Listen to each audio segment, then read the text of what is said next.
Virtualmente todos na Terra, independente de sua religião ou nacionalidade, reconhecem que existe alguma espécie de batalha ocorrendo no mundo entre as forças do bem e do mal.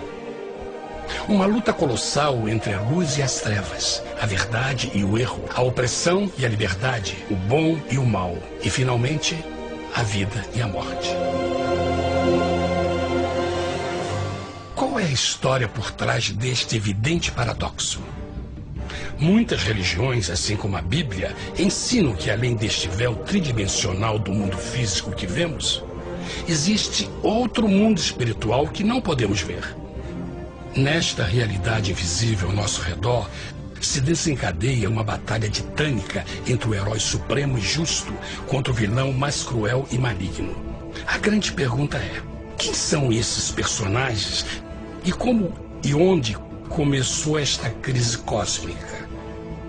Este é o maior mistério de todas as épocas e a história mais fascinante e verdadeira que jamais tem sido contada. Esta crise envolve cada pessoa sobre a Terra. Sim, cada pessoa.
A história humana está repleta de cenas de guerras. E todas as pessoas já experimentaram conflitos. Mas para entender a origem do mal, devemos viajar ao passado para a Primeira Guerra do Universo. Porque esta guerra não aconteceu na Terra. Antes que o nosso mundo existisse, houve uma guerra no céu. Mesmo as palavras guerra no céu soam como uma contradição. É quase inimaginável para nós que pudesse haver batalhas e conflitos entre as criações de Deus no paraíso. O que pode ter causado este conflito celestial? Graças a um livro antigo chamado Bíblia, temos detalhes suficientes para poder juntar as peças e desatar os nós. Mesmo que trágica, é uma extraordinária e bela história de amor que vai desde o princípio dos tempos até tocar pessoalmente a você, a mim e a cada indivíduo na Terra. Nossa história começa há muito tempo atrás na capital do universo.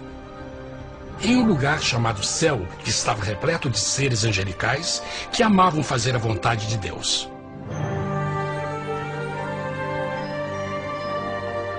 Sob o justo e amoroso governo do Criador, todo o céu desfrutava uma existência de felicidade e perfeita paz.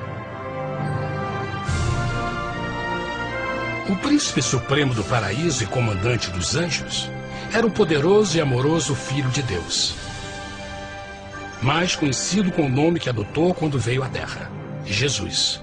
Ele tinha o mesmo propósito e pensamento com Deus, o Pai. O céu, sob o comando compassivo do Pai, Filho e Espírito Santo, provou ser um maravilhoso lugar de paz e alegria.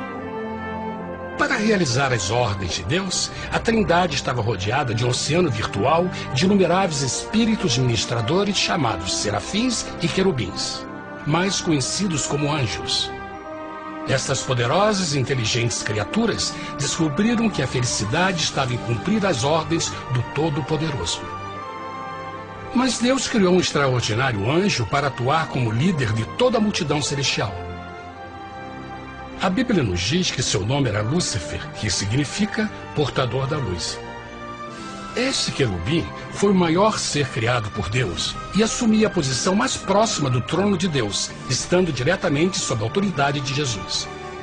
A tarefa de Lúcifer era difundir a luz e o conhecimento da vontade de Deus a todos os outros anjos. Lúcifer foi o mais esplêndido ser criado por Deus. Era extremamente bonito e dotado de enormes poderes de liderança e organização. Entre os anjos, ele foi muito admirado, respeitado e amado como amigo. Mesmo assim, Deus previu o mal que Lúcifer estava a ponto de introduzir no reino da luz. Cheio de sabedoria e formosura, de todas as pedras preciosas te cobrias. Tu eras o querubim, ungido para cobrir, e te estabeleci. No monte santo de Deus estavas. No meio das pedras afogueadas andavas. Perfeito eras nos teus caminhos, desde o dia em que foste criado, até que se achou iniquidade em ti. Quando Lúcifer percebeu a sua beleza e poder, seu coração pouco a pouco começou a mudar. Permitiu que seu enfoque se afastasse de Deus e direcionou seu amor para si mesmo. Talvez nunca saberemos completamente como e porquê estas sementes de rebelião germinaram em seu coração. Mas o profeta Isaías nos dá uma visão do pensamento de Lúcifer.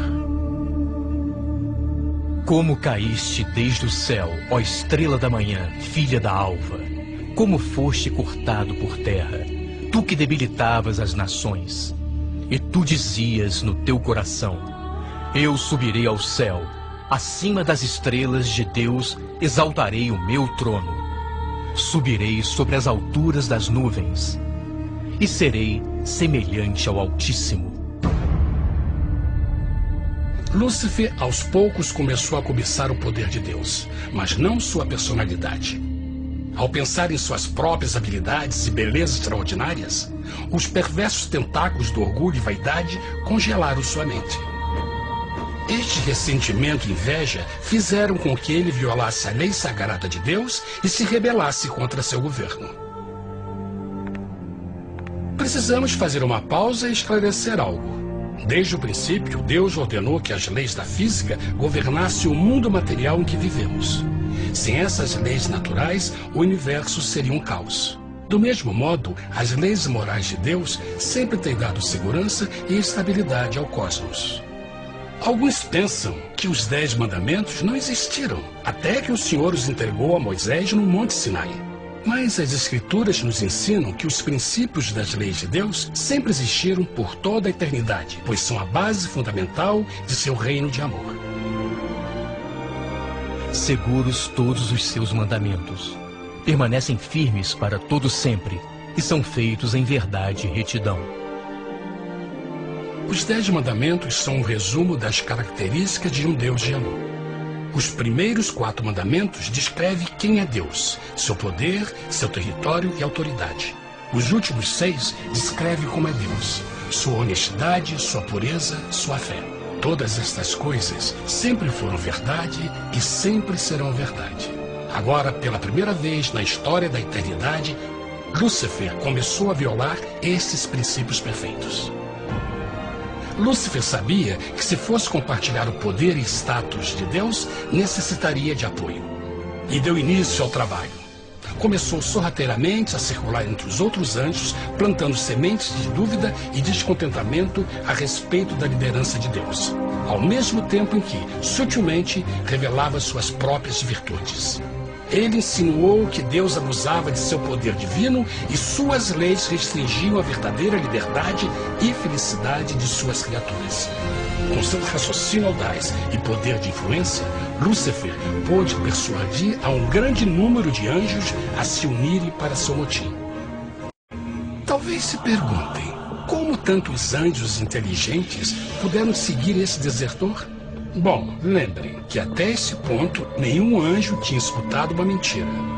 E nesse primeiro estágio da rebelião, os anjos não perceberam a obsessão de Lúcifer em assumir a posição de Deus. Não sabiam que finalmente ele planejaria a tortura e o assassinato do Filho de Deus na cruz com a intenção de ocupar o seu trono. Estranhamente, Lúcifer pensou que poderia ocultar seus verdadeiros propósitos de Deus. Ai dos que querem esconder profundamente o seu propósito do Senhor e fazem as suas obras às escuras e dizem: quem nos vê e quem nos conhece? Não pense nem por um momento que a rebelião de Lúcifer surpreendeu Deus e o pegou desprevenido. O Senhor sabe de todas as coisas e os pensamentos de suas criaturas. Ele entendia exatamente o que estava se passando pela mente de Lúcifer. E piedosamente Deus advertiu o desgarrado anjo do perigo. Mas no final, o orgulho e a vaidade não permitiram que Lúcifer se arrependesse. Então, iniciou a rebelião total contra Deus em vez da humilde obediência. Alguns podem perguntar: isso significa que Deus criou um anjo defeituoso? Não, mas ele criou Lúcifer com livre-arbítrio. Verão que o livre-arbítrio é uma coisa maravilhosa, mas também muito perigosa, incluindo o risco de uma rebelião e a possibilidade de que o amor de Deus seja rejeitado. Vejam que o amor real não pode vir de uma criatura pré-programada e não pode ser forçado. Deve ser voluntariamente dado. Por exemplo, mesmo que seja bonito este cachorro robô, na verdade, nunca poderá amar-me. Posso fazer que pareça que me ama, mas só estará seguindo instruções pré-programadas. Em que opção? Por outro lado, este pequenino está realmente feliz em ver-me. Ele decidiu dar-me seu afeto. E com o tempo, nossa relação se fará mais forte, enquanto eu ame e cuide bem dele. Do mesmo modo, um Deus de amor só quer amor verdadeiro de suas criaturas. E para que isso aconteça, elas precisam ter o livre-arbítrio. A rebelião de Lúcifer é a maior evidência de que ele tinha esta liberdade. Agora, a grande pergunta é: como Deus enfrentaria esta crise? Como lidaria com Lúcifer e com os milhões de anjos que se uniram nessa rebelião? Muitos questionam por que Deus não acabou imediatamente com a rebelião. Afinal, ele poderia facilmente vaporizar Lúcifer com um raio. Mas isto teria solucionado o problema? Não, pelo contrário. Isso só teria intensificado as dúvidas e suspeitas que Lúcifer havia plantado na mente dos anjos. Lembrem que Lúcifer sabia, como ninguém mais, da engrenagem interna do governo de Deus. Sua destruição seria vista como parte de uma grande armação. E a razão que o motivou a servir Deus teria sido o medo da represália e não o amor. O Senhor sabia, na sua sabedoria, que a melhor forma de enfrentar a crise era permitindo que tudo seguisse o seu curso. Esta seria a única forma de se assegurar que o mal não se ergueria outra vez. Deixai crescer ambos juntos até a ceifa. E por ocasião da ceifa, direi aos ceifeiros: colhei primeiro o joio e atai-o em molhos para o queimar, mas o trigo ajuntai-o no meu celeiro. Na parábola do joio e do trigo, Jesus descreve que um tempo de crescimento é necessário para que uma planta revele sua verdadeira natureza. No seu entendimento infinito, Deus sabia que com o tempo, o caráter real de Lúcifer seria exposto e que os amargos frutos de sua rebelião seriam vistos. Até agora, os cidadãos do universo não estavam familiarizados com o pecado e até onde os levaria. Mas isso mudaria quando eles vissem por si mesmos sua terrível natureza autodestrutiva. Afinal, a sabedoria e o amor do governo de Deus seria para sempre confirmado e o universo estaria seguro. Quando Lúcifer e seus seguidores revelaram abertamente sua rebelião, o Senhor soube que não haveria paz se permitisse que eles ficassem no céu. Deveria impor um limite, entrar em ação e enfrentar os rebeldes. Mas Lúcifer e seus seguidores nunca sairiam por vontade própria ou pacificamente. O passo seguinte foi a guerra. houve batalha no céu. Miguel e os seus anjos batalhavam contra o dragão. E batalhavam o dragão e os seus anjos. Mas não prevaleceram, nem mais o seu lugar se achou nos céus. E foi precipitado o grande dragão, a antiga serpente, chamada o Diabo e Satanás, que engana todo mundo. Ele foi precipitado na terra, e os seus anjos foram lançados com ele. A Bíblia não revela exatamente que tipo de armas foram usadas durante este conflito cósmico. Mas esta guerra foi como nenhuma guerra que os olhos mortais já viram. Apocalipse 12:4 nos diz que finalmente Lúcifer e um terço dos anjos de Deus foram expulsos do paraíso.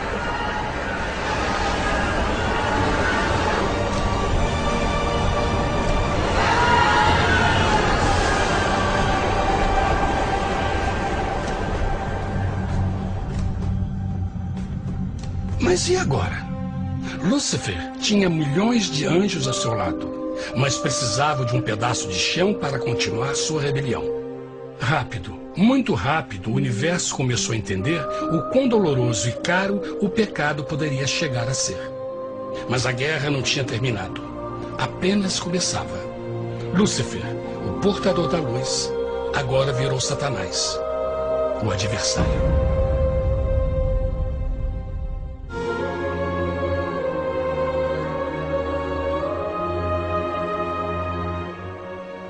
Depois da guerra no céu, Satanás e seus anjos caídos foram expulsos da corte de glória. Por um tempo, o diabo e seus demônios vagaram pelo universo buscando inutilmente mundos que se compadeceram e se uniram à sua rebelião. Enquanto isto, o coração de Deus sentia intensamente o vazio que deixou a perda de Lúcifer e seus anjos. Então o Pai, o Filho e o Espírito Santo retomaram seu trabalho favorito, o maravilhoso trabalho da criação. Decidiram fazer um mundo novo, pleno, com muita variedade e diversas criaturas de amor. Este novo mundo seria único, porque as criaturas principais seriam feitas à imagem de Deus. Para eles, o Senhor também daria o domínio deste planeta novo, que conhecemos como Terra. No princípio, Deus criou a terra. E viu Deus tudo quanto tinha feito, e eis que era muito bom. Que imagem maravilhosa!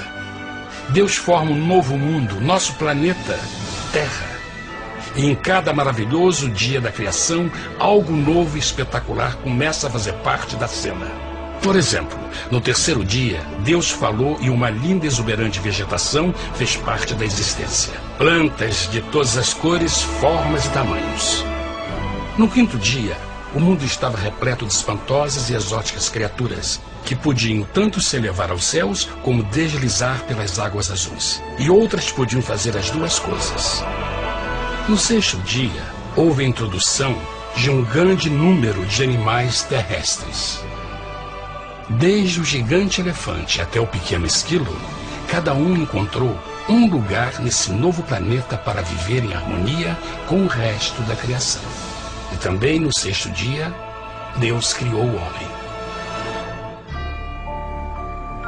E disse Deus: façamos o homem à nossa imagem, conforme a nossa semelhança. E formou o Senhor Deus o homem do pó da terra, e soprou em suas narinas o fôlego da vida, e o homem foi feito alma vivente. E plantou o Senhor Deus um jardim no Éden, do lado oriental, e pôs ali o homem que tinha formado.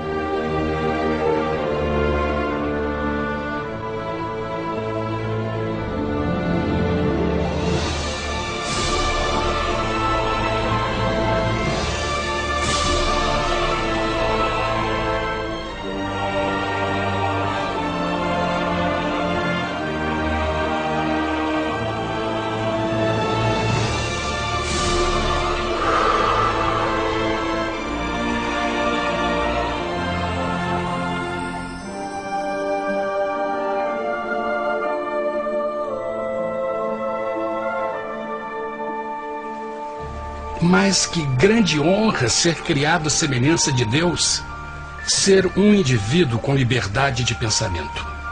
No princípio, o homem não percebia a sua nudez. Provavelmente porque antes do pecado ele estava vestido de glória e luz.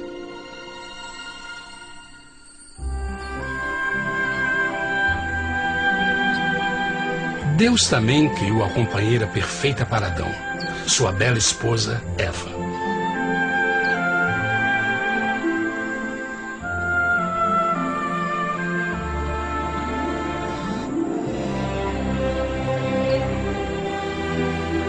O feliz casal foi colocado em um magnífico jardim perfeitamente projetado para aumentar sua felicidade. Para Adão e Eva e as outras criaturas da terra, também foi dado o privilégio divino de procriar a sua própria imagem.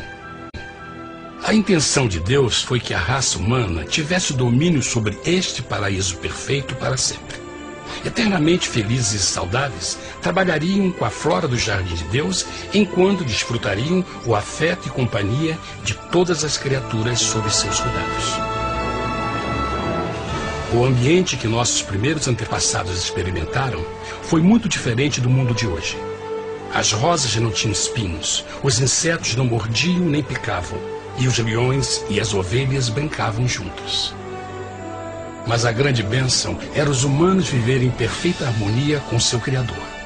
A cada 7 dias, Adão e Eva descansavam de seu prazeroso trabalho e gozavam de uma comunhão com a visita de seu Criador. Era um mundo esplêndido e maravilhoso. E esse estado de felicidade teria continuado eternamente se nossos primeiros parentes tivessem mostrado fidelidade como a simples prova. Mas da árvore do conhecimento do bem e do mal, dela não comerás, porque no dia em que dela comeres, certamente morrerás. Visto que o adversário havia contaminado o universo com sua rebelião, o Senhor viu a necessidade de uma simples prova de amor e lealdade. Lembrem que os anjos bons acabaram de ver 1/3 de seus amigos serem expulsos do céu durante a guerra. Como estariam seguros de que esses novos humanos não se uniriam a Lúcifer e causariam problemas? Então o Senhor plantou uma árvore no jardim, uma árvore cujo fruto não deveria ser comido sob pena de morte. Ao passar por esta simples prova de obediência, Adão e Eva mostrariam a lealdade para com Deus e a fé em sua palavra. Ainda mais, era uma prova de amor. Por isso, Jesus disse em João 14, se me amais, guardais meus mandamentos. Mas alguém mais soube desta prova de fé e estava determinado a usá-la em seu favor. Satanás estava com inveja dos humanos que desfrutavam da bendita vida que ele perdeu. Sua feliz existência estava em total contraste com a sua, que agora estava cheia de culpa, pecado e miséria. Com ressentimento e raiva, não estava disposto a deixar o casal em paz, pois o pecado sempre buscará arrastar a outros consigo.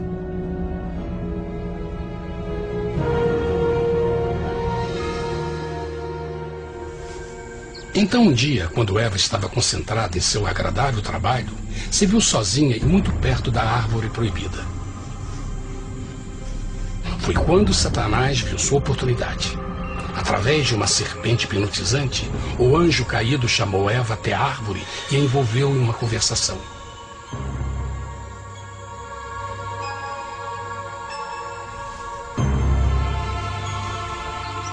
Suas palavras encantadoras foram cuidadosamente calculadas para gerar desconfiança a Deus.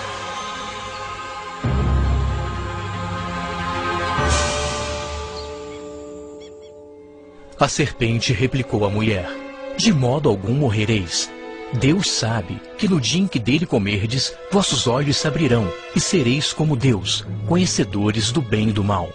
A mulher notou que a árvore era boa para comer, pois era atraente aos olhos e desejável para alcançar sabedoria. Colheu o seu fruto e comeu. Deu também ao seu marido, que comeu assim como ela. Tragicamente, quando Eva escutou a suave e sedutora voz do tentador, começou a ter certas dúvidas da palavra de Deus.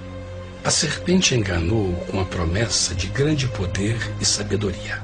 Isso chamou sua atenção. Além disso, aparentemente o fruto deu à serpente a habilidade de falar. Que outros poderes poderia dar a ela? E mesmo tendo acabado de conhecer a serpente, ela confiou em sua palavra acima da de Deus, quem a criou, e lhe deu um paraíso para viver. Então Eva comeu o fruto proibido e convenceu seu esposo a fazer o mesmo. Adão poderia ter escolhido ser fiel a Deus, mas colocou seu amor pela esposa acima do seu amor por Deus. Quando os nossos primeiros parentes mostraram lealdade ao inimigo, o domínio da terra foi tomado por Satanás. Não sabeis que, vos oferecendo a alguém para lhe obedecer, vos tornais escravos daquele a quem obedeceis? Ninguém pode servir a dois senhores. Este mundo agora seria o último campo de batalha entre o bem e o mal, e o coração de cada homem e mulher seria o prêmio. Adão e Eva não se deram conta desse tempo, mas seu momento de desconfiança e desafio abriria as comportas do sofrimento de milhões de pessoas durante milhares de anos.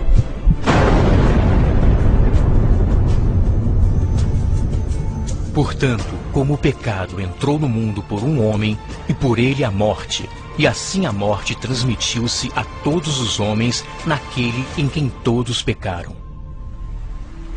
Nossos primeiros parentes logo enfrentaram o terrível resultado de seu pecado. Em estado santo, Adão e Eva resplandeciam com túnicas de glória. Depois de pecarem, suas túnicas naturais de luz se desfizeram e eles ficaram mortificados com a sensação de sua nudez. Vergonha e temor tomaram lugar de sua alegria e paz e trataram de cobrir sua nudez com folhas. Agora eles se encontravam sob constante influência do diabo. Ao ceder à tentação, debilitaram sua natureza. E Satanás ganhou poder sobre a humanidade. As pessoas não podiam resistir às tentações do diabo com sua própria força. Por último, e o mais aterrador, se encontravam vivendo sob a pena de morte iminente. Deus havia advertido que a desobediência traria a morte. Já tinha experimentado a morte espiritual. Quanto tempo passaria para sofrerem a morte física também? Nesse ponto, seu futuro não tinha nada mais que escuridão e desespero. Tendo expulsado o homem, colocou diante do jardim do Éden os querubins com o cintilar da espada flamejante, para guardar o caminho da árvore da vida. Como o pecado provocou a expulsão dos anjos caídos de seu lar celestial, agora pela desobediência, Adão e Eva foram tirados de seu jardim, seu lar no paraíso. Tudo à sua volta estava mudando rapidamente, e a humanidade se encontrou suscetível às dores, doenças e finalmente à morte. Até os animais e plantas estavam infectados pela terrível maldição. Os espinhos e cardos agora pareciam árvores e flores, e os animais que antes eram gentis começaram a se matar e a devorar uns aos outros. O pior resultado foi que o pecado separou a humanidade de Deus. Mas vossas iniquidades cavaram um abismo entre vós e vosso Deus. São vossos pecados que ocultaram de vós sua face, para não vos escutar. Na criação, foram dados a Adão e Eva a honra de falar com os anjos, e até com o Filho de Deus cara a cara. Mas Deus é tão puro e santo que nenhum mal pode existir na sua presença. Agora que os primeiros humanos tinham pecado, Deus afastou sua santa presença deles para a sua própria proteção. O pecado tinha queimado uma parte da alma do homem que já não podia ver a dimensão espiritual. Deste momento em diante, a comunicação com o céu seria limitada. Mesmo com todas estas maldições caindo sobre Adão e Eva, o coração do Senhor se encheu de compaixão. A lei que haviam violado não poderia ser alterada para salvá-los, pois é tão sagrada e imutável como Deus mesmo. O Senhor sabia que havia só uma maneira na qual o homem podia se redimir. Então um plano foi revelado, nascido do fundo do coração de Deus. Um plano para salvar o homem de seu encontro com a morte eterna e restaurar tudo que estava perdido com o pecado. Seria de grande intensidade, alcance e poder, mas seria um plano que também implicaria num enorme sacrifício. O amor de Deus para conosco se manifestou por ter enviado ao mundo seu Filho unigênito, a fim de vivermos por ele. Nisto consiste o amor, não em termos nos amado a Deus, mas em ele nos ter amado e enviado seu Filho para se sacrificar por nossos pecados. As Escrituras claramente ensinam em Romanos 6:23, o custo do pecado é a morte. A lei violada demandava a vida do pecador e só tinha um em todo o universo qualificado como substituto da humanidade. O Criador só podia pagar a dívida de suas criaturas tomando seu lugar. Então Jesus Cristo, o Filho de Deus, concordou em deixar a pureza, glória e segurança do céu. Ele viria para morrer em nome do homem em seu malvado e renegado planeta. Ele nasceria como um inocente e indefeso bebê, suportaria uma vida de dor e vergonha e mesmo assim viveria uma perfeita e vitoriosa vida. Finalmente, ele teria uma morte humilhante para poder ser o substituto da humanidade caída. Por seu sacrifício, a humanidade incrivelmente receberia uma nova oportunidade de ter a vida eterna. Seu sangue seria o resgate para um mundo raptado por Satanás. Este maravilhoso plano de redenção foi graficamente ilustrado no sistema de sacrifício de animais ordenado por Deus depois da queda do homem. O Senhor tinha avisado Adão e Eva que iriam morrer no dia em que comessem do fruto proibido. E como que permaneceram vivos? A Bíblia nos diz que imediatamente depois do pecado, Deus providenciou roupas na forma de peles de animais. É bom notar que o Apocalipse se refere a Jesus Cristo como a ovelha que foi morta desde o princípio do mundo. Isso indica que uma ovelha foi sacrificada no mesmo dia para prevenir suas mortes imediatas. Pela fé, neste sacrifício, suas mortes foram simbolicamente transferidas deles para a criatura inocente. A ovelha certamente era a representação de Jesus. Assim, um raio de esperança foi dado em uma situação de escuridão e desespero. Através do arrependimento e a fé no sangue do Messias, qualquer humano poderia uma vez mais ser filho de Deus. Mas mesmo com este grande plano para a humanidade, Satanás ainda tinha o domínio da terra. E a vida na terra não estava fácil. No mundo haveis de ter aflição, mas coragem, pois eu venci o mundo. Naturalmente, muitos se perguntam, como um Deus amoroso e poderoso permite dores e sofrimentos no nosso mundo atual? Mas está claro desde o Gênesis que Deus nunca quis que nós tivéssemos o conhecimento da dor dessa vida. Quando o mundo saiu das mãos de Deus, a terra era um maravilhoso paraíso. Foi o pecado de Adão e Eva que deu a Satanás o direito de assumir o controle deste planeta. Devido à sua trágica eleição, o diabo e seus súditos ganharam o poder de tentar e atormentar os humanos, introduzindo a doença, a dor e o sofrimento. Talvez fosse melhor perguntar: por que Satanás não tem o controle total da humanidade? A resposta é Jesus Cristo. Talvez já perceberam que a morte de Jesus na cruz deu a cada um de nós a oportunidade de sermos salvos. Mas na verdade fez muito mais do que isso. Quando o Salvador ofereceu sua vida para redimir a terra, esse ato poria restrições ao controle de Satanás sobre a humanidade. Satanás não poderia forçar nossa vontade e seu poder de nos ferir seria limitado. O sacrifício de Cristo também nos trouxe um tempo de prova, durante o qual poderíamos ver a diferença entre o governo de Deus e o de Satanás, e então decidir a quem servir. Finalmente, pelo sacrifício que fez Jesus, o reino de Satanás chegará ao seu final, e um dia a terra será devolvida ao homem mais maravilhosa do que era no princípio. Mesmo Adão e Eva tendo começado suas vidas como exilados do paraíso, ainda tinham esperança. Deus providenciou peles de animais sacrificados para se cobrirem. Mas o mais importante, ele prometeu o sangue do Cordeiro de Deus para pagar por seu pecado, se aceitassem a Cristo e se arrependessem. Uma grande pergunta permanece: as pessoas aceitaria o grande presente de Deus? Como escaparemos se agora desprezarmos a mensagem tão sublime da salvação? A incrível história que acabaram de escutar é verdade e afeta vocês. Pois, pelo desejo de Satanás de ser Deus e a desconfiança e desobediência de Adão e Eva, todos nós nos encontramos em uma situação perigosa. De um lado, a humanidade foi grandemente favorecida por Deus com uma segunda chance de recuperar nosso lugar no Éden.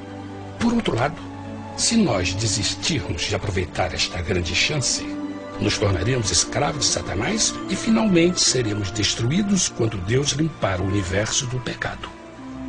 Amigos, não há melhor hora de fazer sua escolha por Jesus do que agora mesmo. Nenhum de nós sabe quanto tempo mais teremos que viver nesta terra.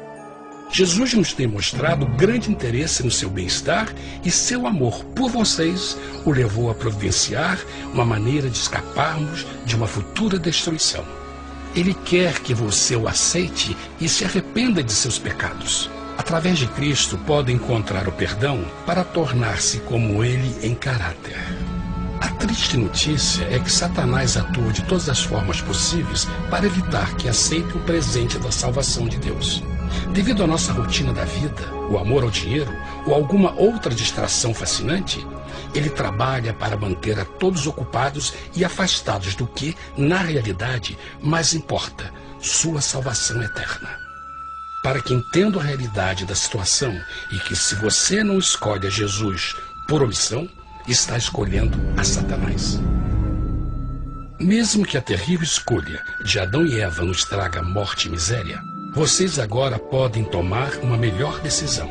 Deus está oferecendo uma paz que satisfaz o anseio mais profundo de sua alma e uma alegria que não encontrará nas atribulações deste mundo. O desejo que tem o coração de Deus é que seja salvo e esteja com Ele no paraíso. Mas o único que pode mantê-lo fora do céu é você. Imagine a tragédia que seria se você recusasse este precioso presente. Você pode decidir hoje e aceitar a salvação que Deus prometeu. Na verdade, nesse momento, pode aceitar a vida eterna através de Jesus Cristo. Posso convidá-lo para que acompanhe agora mesmo em uma simples oração, aceitando sua maravilhosa oferta? Por favor, repita depois de mim. Querido Pai Celestial, venho a Ti agora e humildemente pedir Teu perdão. Senhor, confesso que sou um pecador e violei Tua santa lei. Entendo que a pena por esse pecado é a morte. Acredito que Jesus Cristo sofreu e morreu na cruz para receber o castigo por todos os nossos pecados. Acredito que Jesus ressuscitou e eu o aceito como meu Salvador pessoal. A partir deste momento em diante, Te dou o meu coração e eu o aceito como o Senhor da minha vida. Por favor, perdoa todos os meus pecados e envia Teu Espírito para ajudar-me a fazer a Tua vontade. Te agradeço por Teu grande amor e aceito Teu presente da vida eterna. E eu oro tudo isso em nome de Jesus. Amém.